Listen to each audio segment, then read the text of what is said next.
were going to get something special in the main event because the busiest champion and one of the biggest stars in this entire sport, Alex Pereira, was back to defend his light heavyweight title. And he outslugged Khalil Rountree Jr. in a fight that I think ultimately was a lot closer than most people expected to defend the title at 307. So, Luke Thomas, Poatan breaks Ronda Rousey's promotional record by defending a title 3 times in 176 days. Wow. Does this prove once and for all, after hearing that stat, that Pereira truly is the most valuable player right now on the UFC roster? Yes, he is. Now, there are different roles that different figures in the sport, and in particular different champions, can fill.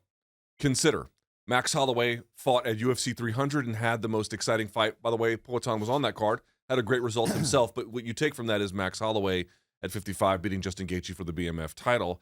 He now fights Ilia Topuria at the end of this month, so he'll have been in 2 bouts of consequence. Also, you can think about Ilia Topuria. He has the fight against Volkanovski, a super important fight for the featherweight division, and now back-to-back, he's going to be fighting Max Holloway.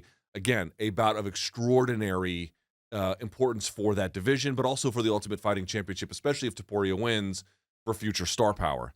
So different champions can do different things, and because Poatan has been filling in on short notice, it has impacted his ability to get a proper opponent and a proper setup. Not so much for all the cards are not big because he was on 300. Sure. Well, he was on MSG, 300, and International Fight Week, all last minute. Bang, bang, bang. So he's on these relatively important places, but the opponents or the fights themselves, there's something a little bit missing with it. Sure. And this fight was really no different. Obviously, we'll talk about how Rountree rose to the occasion, but I just want to point out, guys like Topuria or Holloway will have fought less this year, but I think they're going to have been in bigger bouts ultimately by the way their calendars worked and by the way these particular matchups fell at this moment in time. But the reason why the reason why Poatan is the most valuable fighter that they have is, are his fights clearly the biggest?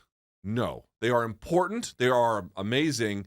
He is must watch in every way.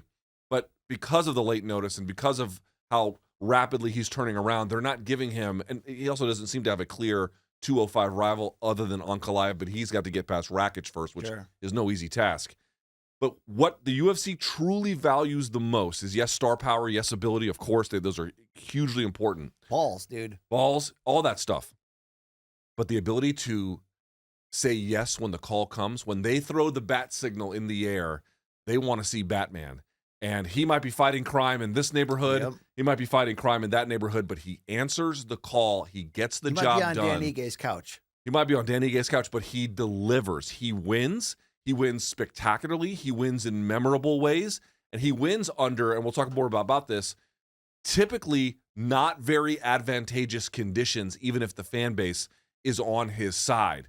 That is so critical in this year where, remember, BC, 2024 started out great. Sure. 298, 299, 300. This was like back to back to back, banger after banger. But it's been a bit of a drop-off since then.